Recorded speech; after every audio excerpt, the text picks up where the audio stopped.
today. The Pete Alonso sweepstakes inches ever so close along. A report from Jeff Passan over at ESPN gives us a little bit of insight of what that eventual deal will look like, regardless of where Pete Alonso will sign. Plus, we have an update on Jose Quintana on this edition of Mets Digest. What is going on, everybody? Flobo Boyce with you, hanging with you in the first full week of the 2025 calendar year.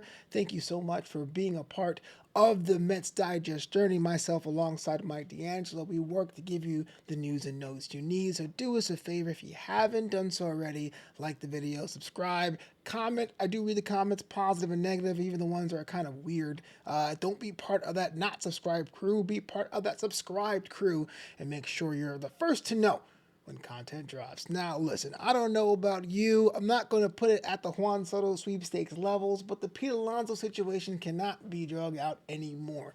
We knew about 2 weeks before the holiday season that Pete wasn't probably going to sign until very late, maybe the end of January towards February into the next season. But Jeff Passan is a man who cannot be denied, and he actually wrote something about what it looks like if there were to be a deal with the New York Mets and Pete Alonso as far as what that deal could possibly be. Now, we all know the story about a year and a half ago, having that long-term extension that Pete Alonso turned down, which at the time made sense. If you want to test free agency, you owe it to yourself to do that, but it very much looks like it kind of blew up in his face, but that's just me editorializing. That was not what Jeff Passan wrote. But what Jeff Passan did write was something I wanted to share with you. He writes, when it comes to the Pete Alonso situation, and the fact that Mets have signed Juan Soto and probably looking for more, he says, quote, but there will be more. At this point, Alonzo will almost certainly get an opt-out laden short-term deal. That's really much par for the course with the new Mets regime of having shorter-term deals. And the Mets do have a gaping hole at first. Again, we talk about the Mark Vientos situation, but I'm not saying that's the best course of action.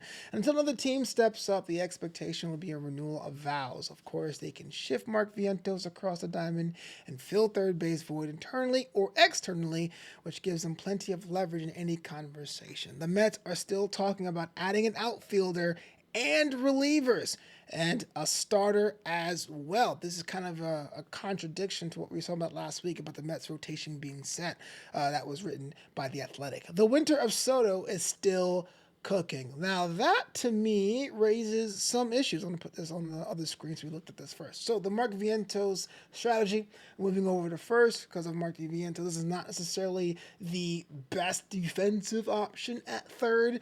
To me, I do think about be a disservice. You really want him to develop in that corner outfield position and really not necessarily be a first base option. But let's say the Mets' hand is forced and Mark moves to first. There are some internal options to move over to third. You still technically have Jose Iglesias not signed with any team. You do have some of the infielders from the farm, and you can really shift around. So the Mets do have options, but are they ideal options?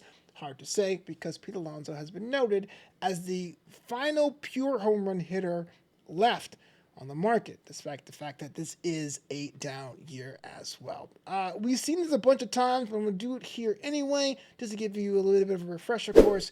Here's the main stats, right? The on-base percentage and the batting average necessarily wasn't great, and even though the strikeouts were something he was known for kind of negatively in the chase rate as well, definitely still solid numbers for someone existing in a down year. But that short-term opt-out laden contract situation is something I think might benefit both players here, maybe 2 or 3 years in the current situation, current environment. If Pete gets his value up, then maybe you could ask for something later on. But I do think the days of the 8-year renewal contract, something like Brandon Nimmo got about a year ago or a year and a half ago, is pretty much out the window for now. This actually kind of goes lockstep with Mark Feinsand said over at MLB.com right before the weekend started about the short-term deals and the opt-out laden passages in clauses in the contract. In fact, he writes this: the Mets remain engaged with Alonzo, who has played his entire 6-year career in New York. Industry sources believe the Mets will ultimately re-sign Alonzo. Makes sense, though a deal could include opt-out clauses after the first or second year. That way, everyone's pretty much happy. Short-term deal for the clubs. They don't have to take a lot of risk. Alonzo has a chance to really re-audition for that massive free agent contract if he does improve, and if he doesn't improve, everyone kind of walks away with their hands up. So yeah, after the first, second year, giving Alonzo an opportunity to explore free agency again in the 25 or 26 seasons. Again, as someone who grew up in the David Wright era of the Mets, the idea of being a Met for life is pretty cool because not a lot of people really desire to do that historically.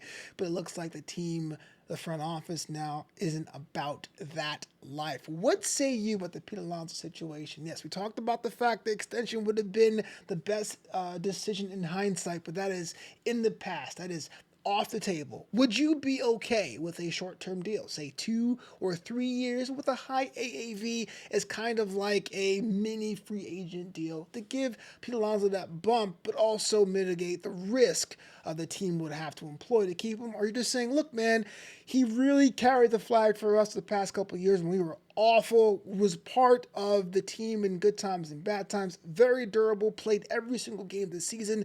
Just pay the man. Like, give him the 6, 7, 8, 9 years he wants, at a amount he wants. Let me know. So is this smart or not for the short-term deal with the opt-outs? Because it seems to be between Feinsand and Passan that this might be the course of action moving forward. And finally, tonight, before we get out of here, Jose Quintana was really the odd man out of this improving or improved rotation. We don't really have an idea of whether or not it's finalized because Passan's saying one thing and the Athletic is saying something else. But speaking of the Athletic, Jim Bowden, who is an insider to say the least, had an idea about who would be able to sign Quintana, who is currently out of a rotation spot in the 2025 season with the Mets. And he is saying, get this, Kansas City. And I go on. His quote, he'd be a solid signing, that'd be Quintana, for the Royals as a rotation replacement for Brady Singer, who they traded to the Reds in November. Although the Royals claim they're fine moving Chris Bubeck to the rotation to replace Singer, they don't have much starting pitching depth, and they'll miss the 179 and 2/3 innings Singer provided last year. Quintana, who turns 36 in January, is a perfect fit.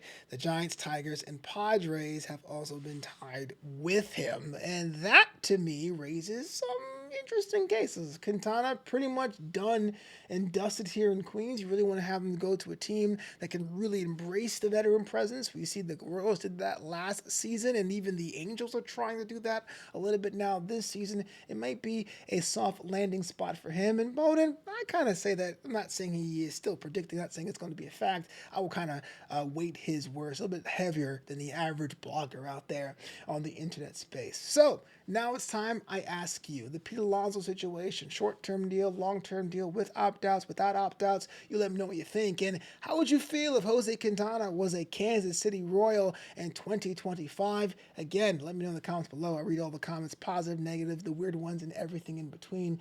It means so much to me. You hit the end of the video. Thank you so much for rocking with me. This is Mets Digest. My name is Flobo Boyce. You can catch me on the internet over at justasandwich.com, and I'm also a member of the Black Baseball Mixtape. But as always, until next time, it's LGM to the bitter end.